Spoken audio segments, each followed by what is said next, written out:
Yesterday, I watched David Lynch's movie Blue Velvet for the first time in probably uh, 15 or 20 years, something like that. It's been a long time. Um, and yeah, it was partly inspired by Lynch's death, but also I think there's just been, um, uh, on my part anyway, a I'm considering a possible reappraisal of David Lynch and his work. Um, I've been a cinephile for most of my adult life, to one extent or another. Not to the extent of some where, I know, where I have an encyclopedic mind, where I know every movie that's made every year, and uh, it's a little bit more impressionistic than that. But I do enjoy movies, and at one time contemplated getting into the biz. I'm thankful that I didn't. Um, but I just really enjoy the form, and it has had a big effect on me in my life and the formation of my own imagination. So I had lots of opinions about various film directors. Once I really got into film in my late teens, I started forming opinions or impressions of various said to be auteurs, which is just the French word for author, but it's become the term that's used to talk about a director who just really leaves his mark on a particular movie, where you can tell that this movie was made by this guy because it's got his creative stamp on it. So early on, I was a big fan of Scorsese. I think he became my favorite director at age 17, 18, something like that. And I was aware of David Lynch, and I wasn't a big fan.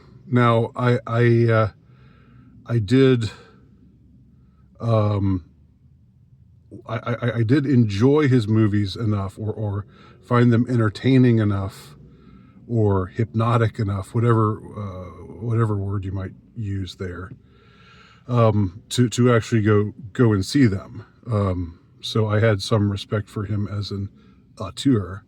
But my impression of David Lynch from early on was that he was somebody who was kind of smirking at his audience, smirking at his creation.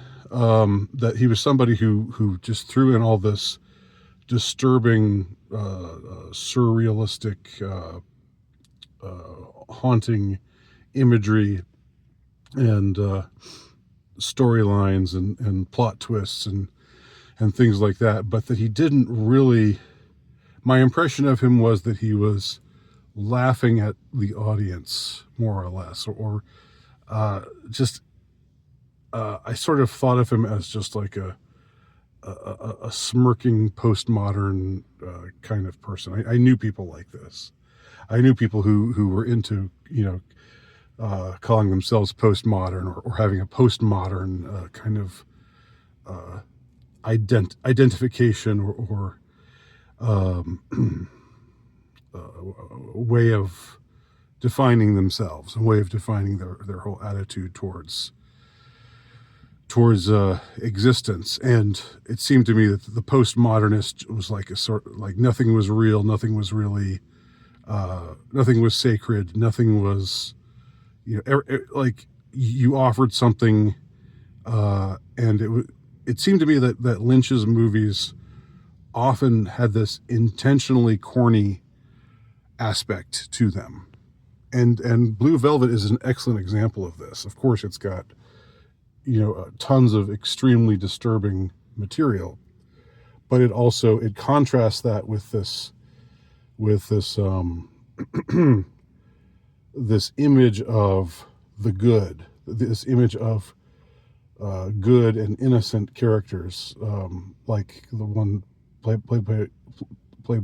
played by Kyle MacLachlan and Laura Dern, the young couple, and they have them having this almost like this naive kind of conversation about good and evil, and I just sort of thought this was like Lynch was doing some kind of take on like Douglas Sirk-esque melodrama, and except with a knowing wink. That he was showing this kind of emotion, or these kinds of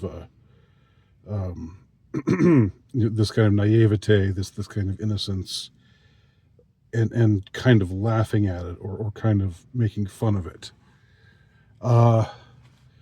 So, and my impression generally was that in most of his films, even while they were interesting to watch, and they certainly were interesting to watch, and they were unpredictable, and there was a real mood that was created that was undeniable.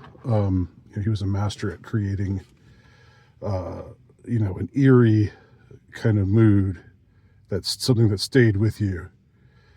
And all the disturbing stuff, it just seemed like ultimately, I don't know, my impression was that he wasn't a very serious thinker, or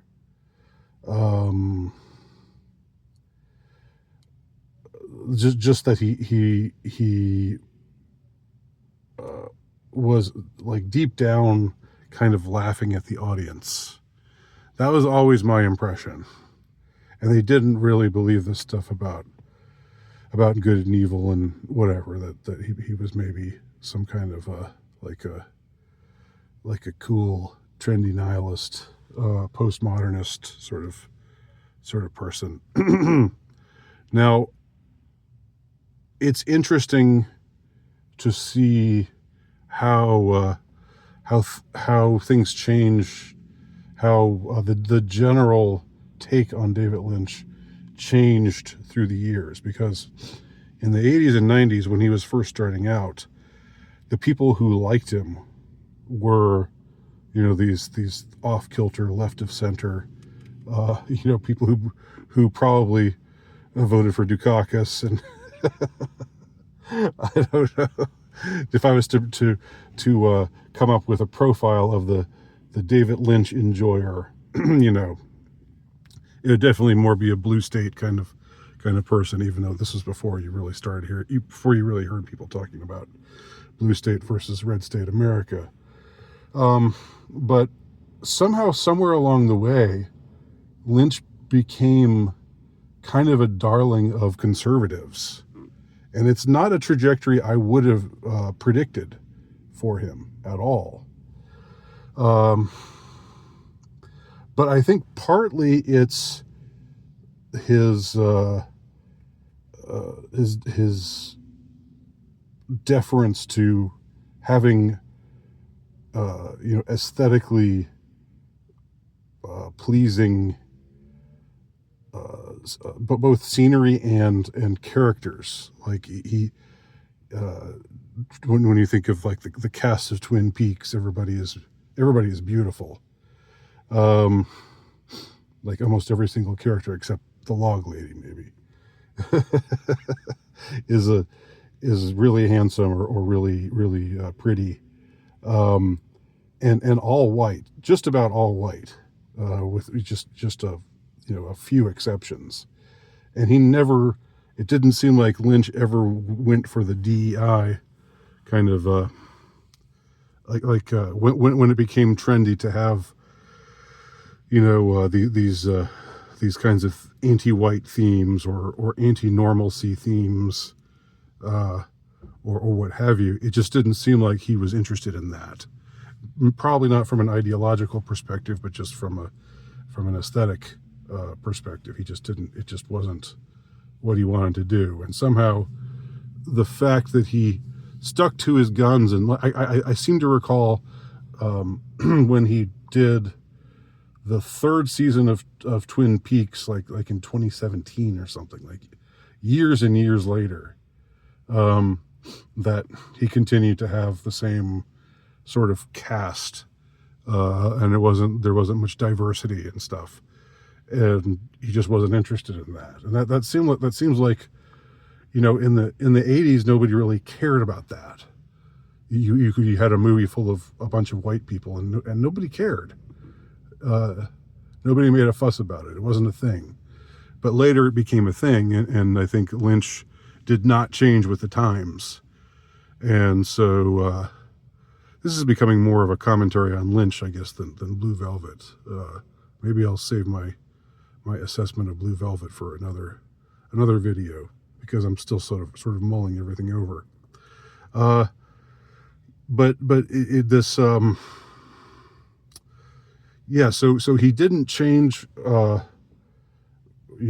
suit trends. He never became woke. He never was interested in any of that stuff. And there were indications along the way that he was maybe a conservative, where he said, well, when Trump was elected the first time, he said maybe this could be the start of something great, or something like that. And then people got on his case, and he said, whoa, I didn't mean that in that way, or he kind of backtracked a little bit. But there were little things like that. There was, I think the late 90s, he came out, he made a G-rated film called The Straight Story, which is completely wholesome in its themes, and there's nothing objectionable in it at all.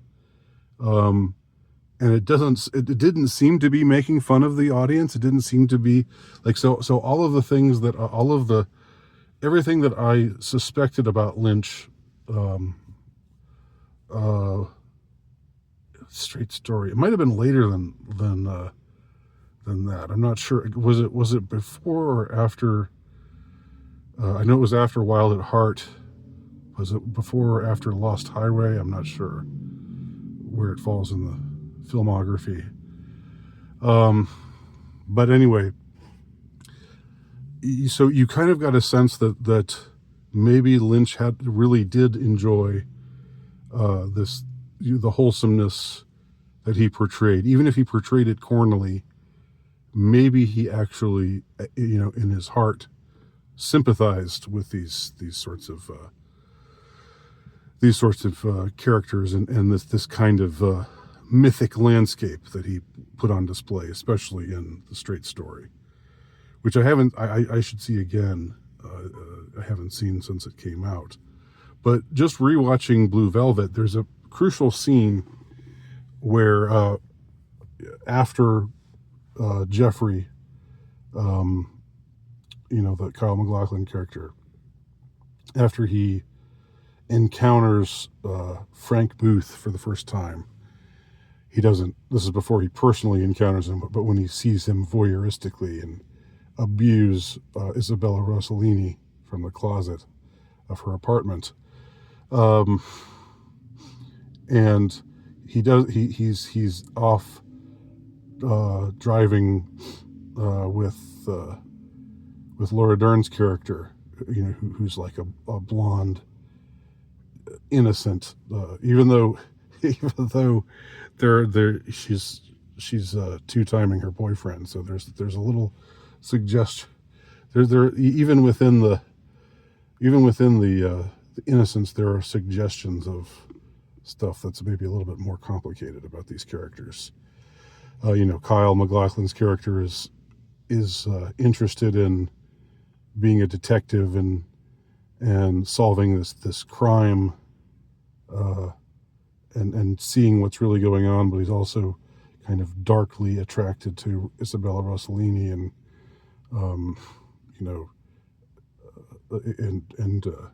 is seduced by her and seduced into becoming a sadistic lover by her, and that sort of, and he enjoys doing that, and so he encounters his own dark side, and Laura Dern's dark side is just that she's being unfaithful to her high school boyfriend by taking up with this new guy who's in town because his father's had a stroke and is in the hospital. So anyway, they're in the car together. These mostly innocent characters, but they're not totally innocent. But the conversation that they have is so earnest that it seems naive, and if you look at it almost can come across as corny. And I'll try to summarize it here. In this particular scene, Jeffrey says to Sandy, that's her name. He says to her,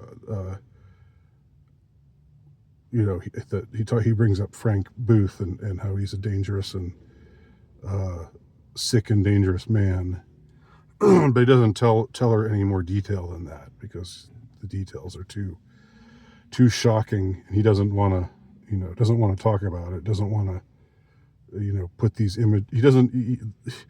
there are moments in our lives when we see something or experience something that's so heinous and so evil, so disgusting and appalling that we don't want to have if we think of another character as a nice character, nice person, we don't want to sully that person with those kinds of details. So he doesn't tell her, the kind of things that he saw Frank Booth do in that apartment.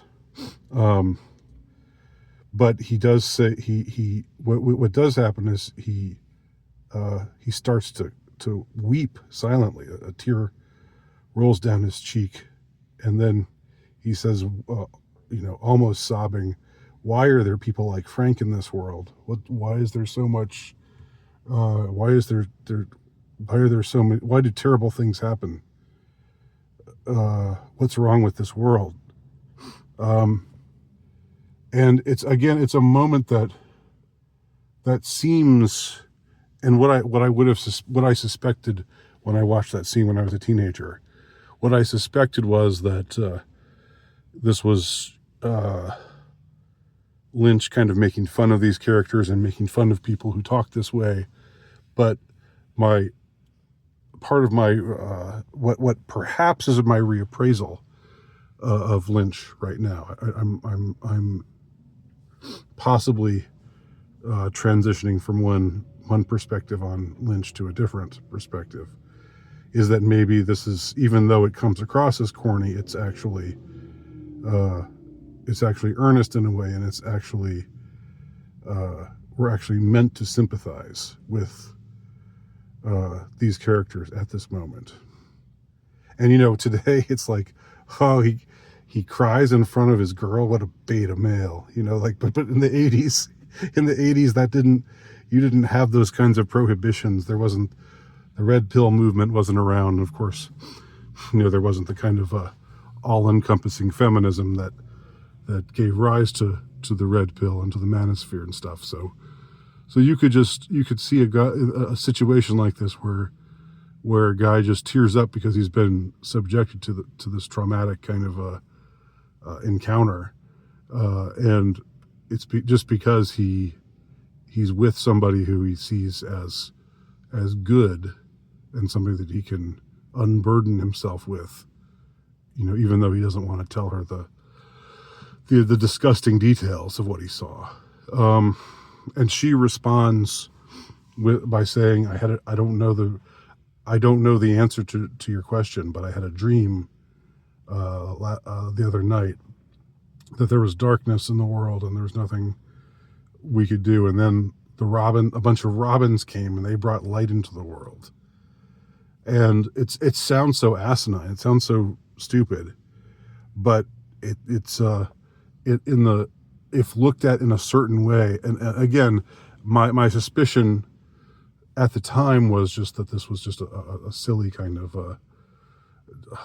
like Lynch mocking silly people who have silly conversations like this.